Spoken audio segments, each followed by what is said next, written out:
Hey everybody, there was some discussion in the last video about the accuracy of the Plasti-gauge having the assembly lube in there versus doing it dry. And it is a valid concern.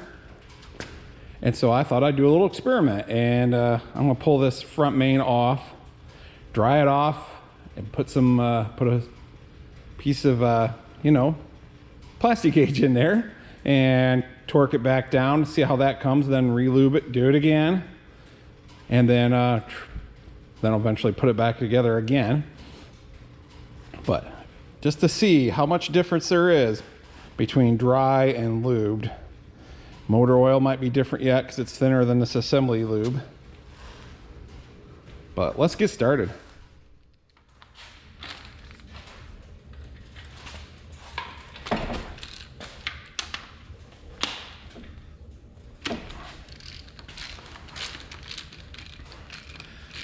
I should have enough to do 2 tests, and then I'm going to be out. I'll get some more coming because I'll need it for the 1600 whenever I get around to that one, which probably ain't going to be this winter at the current pace of things. Spring seems to be getting here early. I mean, it's still early February, but it could return with a vengeance before we know it. All right, I'll get this dried off. Wiped off, and if you're wondering what this hole here is, there's a drilling. You got the channel in the middle here, and that lets oil fill into that so it can go through the crank. Feed rod number 1. And that's why these main caps all have this center groove to let the oil flow all the way around and follow wherever this hole happens to be in its rotation. It can always pick up oil to feed to the rod. When I was young, we put them on dry, and it always seemed like, boy, it was a bear to get them off. And I could still see right in here where I had the Plasti-gauge, even after cleaning it up, a little discoloration. But it even putting the film of the lube on there, it still takes a little scraping to get her cleaned up. So I think it pushes the majority of it out. No doubt it still makes a difference, but I think it's minimal. Yeah, got enough for 2 trials. So here we go with dry.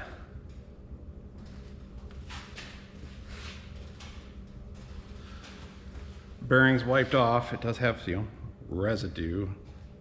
I'm not going to rinse it off with any kind of solvent. Not willing to go that far. Got her set to 130 again.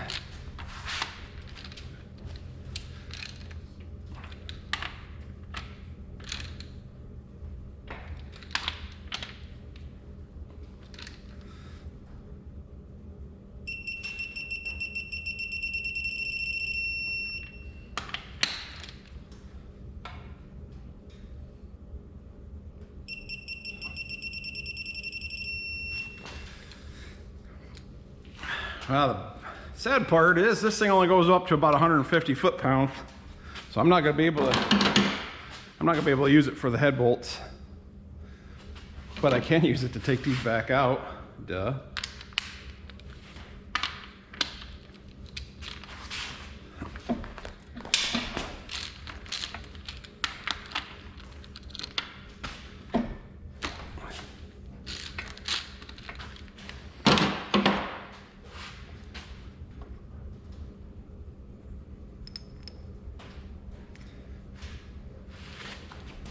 And part of it stuck to there, part of it stuck to here.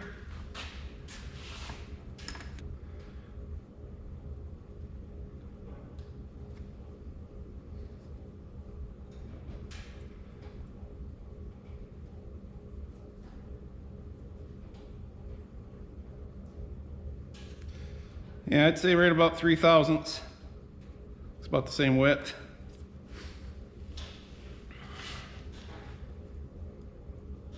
I should probably get something more accurate in there and measure it, but here we are.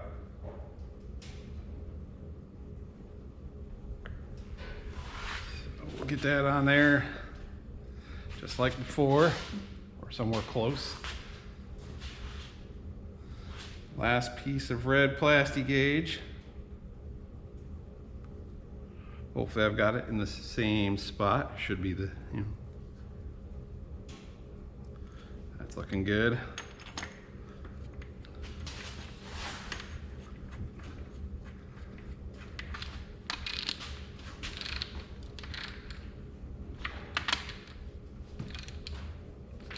Make sure that baby's on.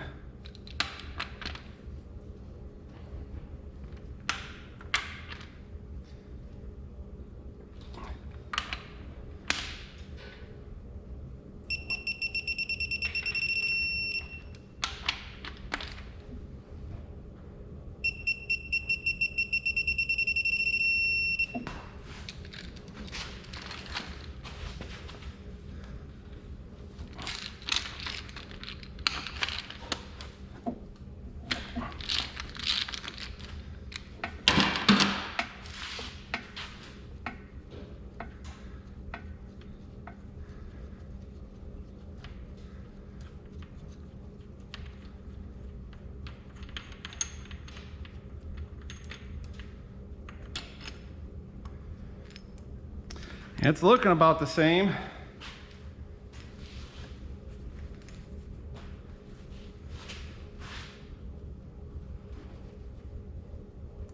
Don't want to disturb it.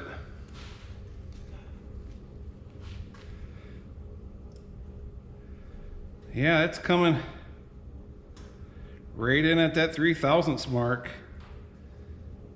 If it's a touch wider, it's barely. I mean, boy, it's... Guess I should have zoomed you in.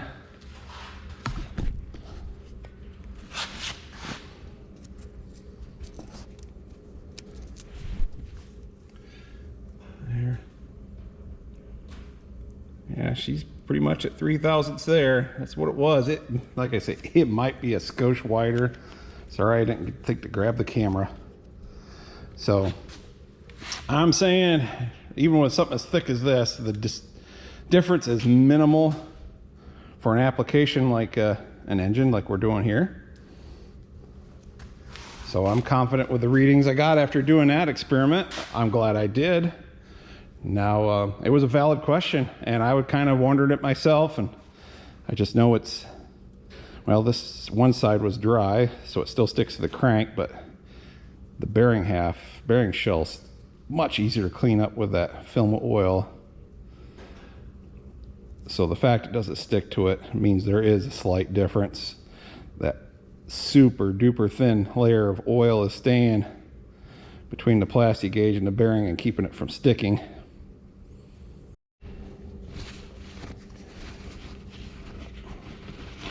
Well, it's, I think you might be able to see it there. But even with the oil, the Plasti-gauge still ends up sticking just a little bit to the bearing. Not as bad as without. So it's making contact. If there was totally a film between there, it would not stick. And when your engine's working right, that's essentially what's going on. There's a cushion of oil between the crankshaft and this bearing. I was always amazed that it could take that kind of friction or whatever, but there's a film of oil that suspends that crankshaft. And so when everything's going right, they're not touching. And that's why you can go thousands of hours with a flat piece of metal turning against another flat piece of metal with proper care. You don't change your oil, the oil breaks down. You don't do a good job of keeping it clean, and the filter, maybe the bypass valve for the filter opens up, which these do have a filter bypass. Because as a former Oliver serviceman told me, dirty oil is better than no oil. So if the filter gets plugged enough, it will bypass it so that the engine doesn't starve for oil. But those little grits can get by, and then you start getting scrapes and stuff, and just something to think about. Lessons I have learned from this experiment. Lesson 1 is always push the record button when you're doing this. It is now 2 days later, and last night as I was trying to edit all this together, I was wondering to myself, where is my closer? And all the file numbers lined up. I just did not press record. Lesson 2. The oil on the bearing does not seem to affect on the side that the Plasti-gauge is on. The effects seem to be very minimal. But lesson 3 is probably that there is still a film of oil or assembly lube on the other shell that is suspending that crank up slightly and making that Plasti-gauge crush down just a little bit more. So you might think, well, shoot, I need to tear it all down. And well, I'm in too deep for that. I will say, putting the rods and pistons in, that's this coming Sunday's video. And thanks to a tolerance that was borderline and some bad math that was done inside my head, which is a terrible place to do math, I got a little concerned about things, so I broke out the mic and the bore gauge and checked some things, and they were all coming into spec. So I feel better about my Plasti-gauge readings. I didn't go through and do the whole thing, but I did check a couple of them to verify that they were machined to where they were supposed to be, and then the Plasti-gauge still came out the same, which was in spec. Just the it was well in spec, but anyways, you'll have to watch. You'll just have to watch. So to learn more, is this definitive? No. Should you take the advice of someone on YouTube? No. But I do have the 1600 engine coming up. And so to really answer that question, I plan on doing it dry, as much as it makes me cringe to put a dry crank on a dry bearing and possibly scuff something up. But people do it all the time. I will do some bore gauge checking and miking the crank, finding out what the spec is that way, then set the crank in, Plasti-gauge it dry, set the crank back in with lube, Plasti-gauge it again, see what the difference is, just to kind of, I don't know, if nothing else, learn something from it. And but that's probably not going to happen until next winter, unfortunately. As you can see, the 1600 still kind of sitting over there, and at the rate everything's going with the 1855, don't see me getting to the 1600 engine this winter. I got a graduation party that's going to be held in here for our daughter this summer, so I need to get some of these things moved out, so I want to leave the 1600 on wheels. I passed by the idea of cleaning this up, lining the tub with plastic, filling it with ice, and then this is where all the drinks could be. Maybe even like some, you know, cold cuts or, you know, hors d'oeuvres. The girls ain't going for it, but I think it's genius. Tell me what you think in the comments. I'm also thinking now I should take a tub from a derelict tractor and make like a wash basin or something out of it. That'd be one heavy wash basin, but it'd be a cool one. Or I could leave them both in here and have two coolers. You know, drinks are in this one, food is in that one, the ice cream, yeah. So anyways, back to the subject at hand. I learned some from it, and I definitely see the benefits of miking and everything. I did find a couple of YouTube videos where they compared, they did it dry, they did not do the oil comparison that I was after, because everybody's smart enough to not put them in wet. But they seem to be mostly, unless you're wanting to get super duper precise, you're building a racing engine or something, Plasti-gauge is fairly accurate.